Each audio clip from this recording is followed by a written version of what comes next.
Okay, I want you to think about something. If we are in Egypt, let's just have some fun quite here. So let's just say we are in Egypt and, well, there's a plague. And if you've got the blood on your heart, you're good. But this plague, it's like keeping us in the wilderness. You see what I mean? Like the tribulation. So if we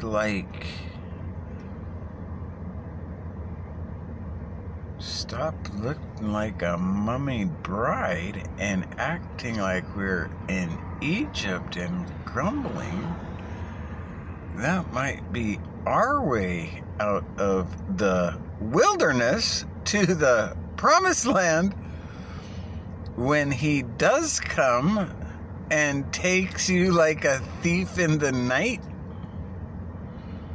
to get caught up into the kingdom before the wrath of God comes down. That might be part of where the posers, well, they go out to sea and we get a watch from whatever cloud nine they sold us as we were changed and given rewards at the Bema seat and all those neat things. You see, it's like,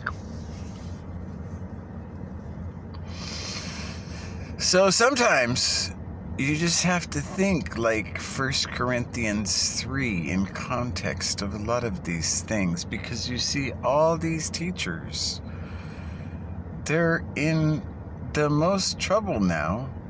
So the best thing to do to get to the promised land might be just to get out from all of these things and be totally like whatever. If you join the chat rooms or whatever, stuff like, not me, I'm just saying, but you understand what I'm saying?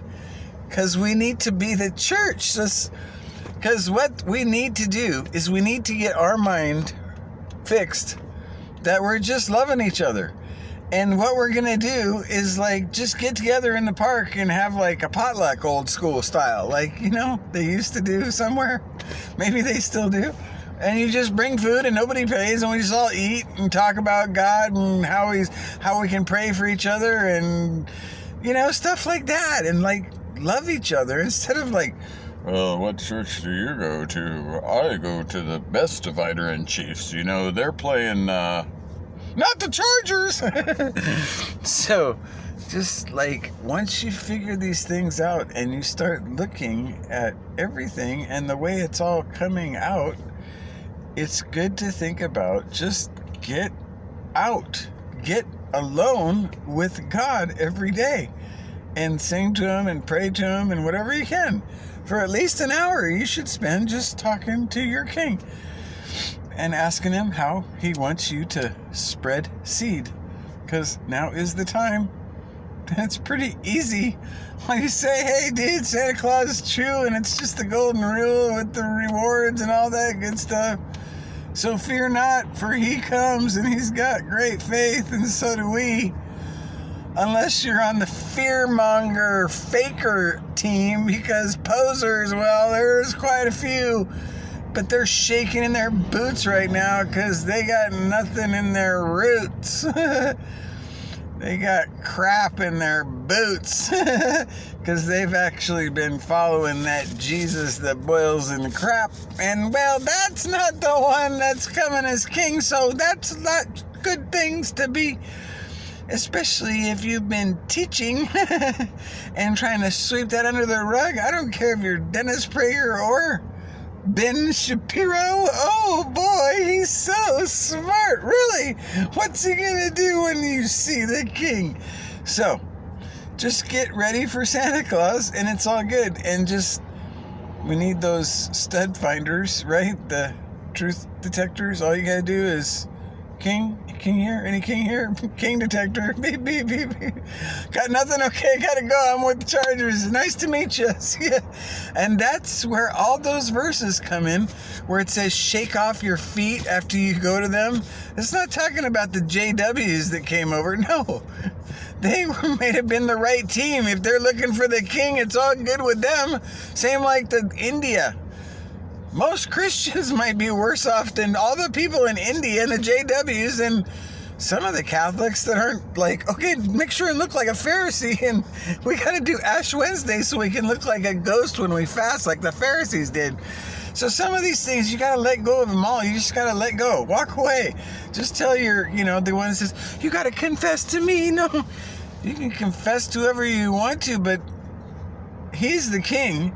So just because it says you confess your sins to one another, and doesn't mean you have to pray to that father. No, that's like weird. And the other thing is with the vain repetitions, what do you keep doing the same thing? Our Father in heaven, thy kingdom come, thy will be done. I mean, well, come on, if you're going to pray with the angels, but you don't have to say the same thing over and over again. It's the same verse to where we go to sleep, and then it's just like a weird song or something. I mean, come on now. And what is come on, we get weird with these things. It's like, don't get so anyway, just want to give you a little pep talk. Keep up the good work. I haven't had a long time to talk, so I get in a rush to get things done because I'm kind of trying stuff out on